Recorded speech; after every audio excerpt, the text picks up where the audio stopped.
Let's look at flip strikes with the Hanbo. This is the Kitsune clan, a group of sword enthusiasts who like cosplay, reenactment, and historical martial arts. If you have similar interests, feel welcomed. After we have now explored a bit the circle movements that we have seen with the slide strikes, it's time to further derive stuff from these slide strike situations. After doing a slide strike, we have the Hanbo with one hand in the middle of the stick and one hand at the end of the stick. If now a lot of force comes onto the free end of the stick, one option to deal with this force is to let go at the far end of the stick, let the Hanbo turn around, take the energy that was put onto the stick and give it back to the other end, catch the Hanbo and by that perform a strike. This is a flip strike. Flip strikes can be performed with a lot of weapons. With the Hanbo in this way, I have described it here. This is a special way of using it that differs from a lot of other weapons, and there are in fact different ways of how you could do it with the Hanbo. This is just one way. You can derive flip strikes from basically every position. We just give some examples here. This is not exhaustive as for some of the other stuff, because with these types of strikes, it fast gets to very, very high numbers that would fill a series of videos. Therefore, I only discuss here the principle of the flip strike. Flip strikes with larger weapons often work with the gravity of the weapon. So if I change the direction, for example, of a spear or of a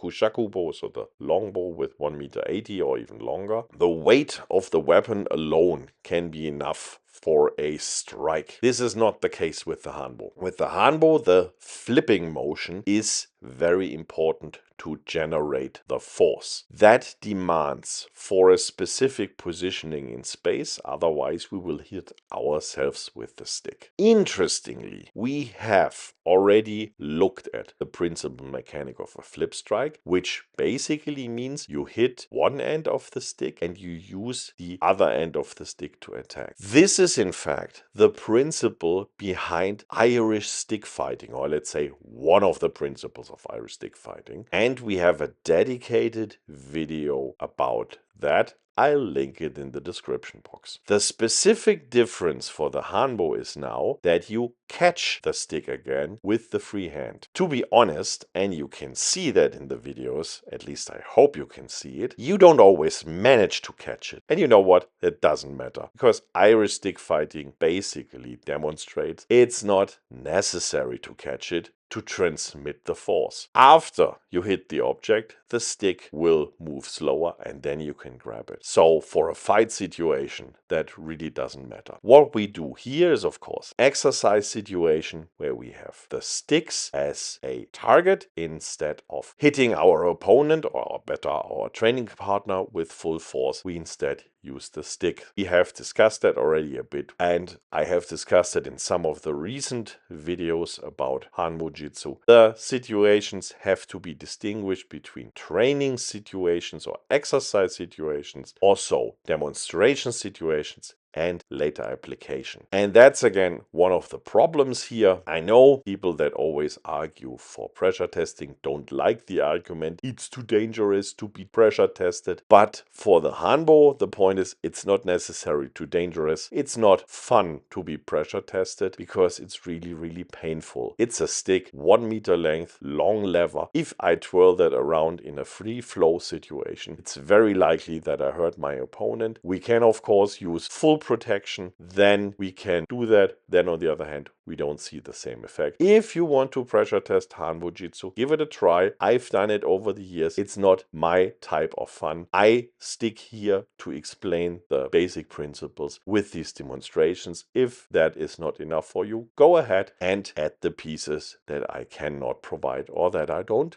like to provide here. But now I'm already too much complaining. What is fun about these flip strikes is that it adds to our repertoire of striking options, and in fact shows already, hey, I can not only use the Hanbo with two hands, I can, at least for a short amount of time, use my Hanbo with a single hand. And that heavily depends on what type of Hanbo you have. If we think of the Hanbo as a broken spear, it will probably be really heavy wood and not too light. It's not like a rattan stick from Eskrima, it's definitely more heavy, and therefore one-handed use needs some training. I'm using a piece of polypropylene here, black polypropylene. I've also used ertalon, so nylon stuff, and other heavy plastics. I like this plastic type of Hanbos quite a bit. You can slide much better on them than with the wood ones without getting little pieces of wood sticking in your hands, and they don't break. That's something with the wood Hanbos. I've broken quite a lot of them over the years because of pressure testing, and then they break in very mean patterns, especially these red oak stuff that you can often buy. They are really, really dangerous. I don't like these. Plastic is better. Downside, this stuff is also quite heavy, and you have to train specifically to use it one-handed, and you have to check a bit for your technique. Flip strikes are a first nice method to do so, and be warned, the flip strikes with the Hanbo are definitely different in their mechanics from the Jo or even longer weapons, because you can, although the thing is heavy, not really use the gravity for strikes. It's necessary to really use the rotation for the strike. And then the problem is, if you move your rotational point, which means the one hand you have on the stick, too much, you negate a lot of the force you produce due to the flip. So for the flip, the point has to stay relatively fixed in space, otherwise you lose a lot of the energy you put in there. As pointed out, flip strikes are possible in all directions and in all angles, and you can explore that and you will find probably dozens of different types of flip strikes. To be honest, I'm not a super big fan of the flip strikes. I like the Irish stick concept much more, so to leave my